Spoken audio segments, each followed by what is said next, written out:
Hey girl, hey, welcome back to Getting Your Bounce Back After Postpartum Part 2. If you have not watched Part 1, please go back to my channel and look that up. But Part 2, we're going to jump right in with step number 4. So in Part 1, we talked about getting your body moving, increasing your healthy food intake, increasing that water, decreasing the sugar, all of that good stuff. And also step number 3 was focusing on your skincare so you can start to get your skin back right, especially after giving birth. If you know, you know. Step number 4, I want you, and I'm looking down at my notes, I want you to accept the body that you have and dress for it. Even though later down the line, we're going to set some fitness and physique goals, right? But for right now, you probably got the mommy belly. I know I do, right? I lost it, got pregnant, and got it right back, girl. But you probably have the mom belly going on.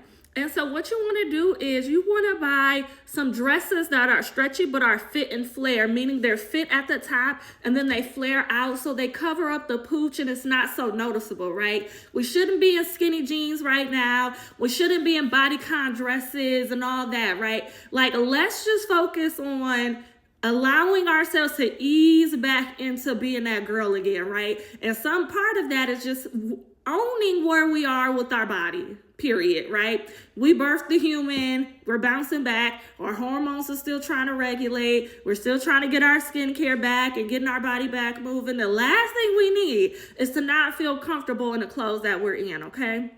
So I'm gonna need for you, whether it's spring, summer, winter, or fall, to get some fit and flare dresses. You can layer them up, you can dress them up, you can dress them down, you can do whatever, right? They have them in low end, high end, and everything in between. So if you still want to start feeling better about the body that you're currently in, I want you to start dressing for it and getting some fit and flare type dresses or peplum shirts with jeans or peplums, anything that kind of, again, hides that mom pouch for right now, okay? While we're working on making it go down, all right? The next thing I want you to work on is a simple hairstyle, okay? Simple, low maintenance hairstyle.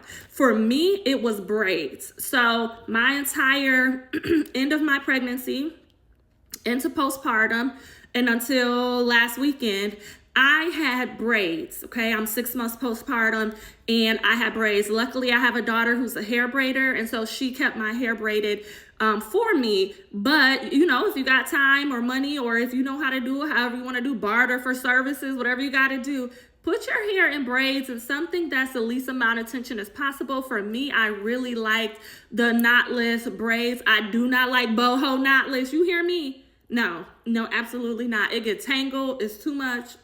Boho knotless is not my girl, okay? Regular, straight, knotless braids. No boho, thank you. I don't got the time or energy at that point to be dealing with no boho, girl, no.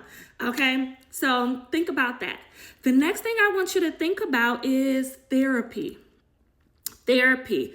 I want you to start talk therapy. And at this point in your postpartum journey, it can be virtually, right? You got baby at home, you juggling, you might got other kids, you might be married, you might be single, you might be back to work, whatever the case is. I want you to get into a therapy program where, you know, the person he or she will meet you online, okay? Or you can talk on the phone at work on break, right? Get into expressing what you're going through, working through things, identifying negative beliefs, whether or not you have postpartum baby blues or postpartum depression, anything like that, right? We have to uncover ourselves and get out of isolation and let people see us from the outside in to see if there's something that we're missing, okay? I am a big proponent of therapy. I was in therapy yesterday. I've been going to my therapist. She has held me down during my postpartum journey. Do you hear me? And when those emotions or feelings that were not true or were outlandish, she let me know, right? She respected them. But she's like, that's not the truth. That's just hormones talking, or that's just the baby blues talking, right? And then once they pass, girl, I feel like a whole new woman. But you need somebody there to help you get through that, to help fact check, so you're not relying on your emotions and your feelings all day, all right? So in this part, thank you for watching. Make sure you stay tuned for part 3.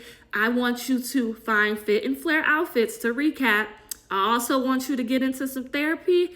And the last thing I want you to do is have a low maintenance hairstyle. Even if it's a low bun, if it's some braids, if you got to do your twist outs, whatever you can maintain on a day-to-day basis, I want you to start doing that. Stay tuned for part 3.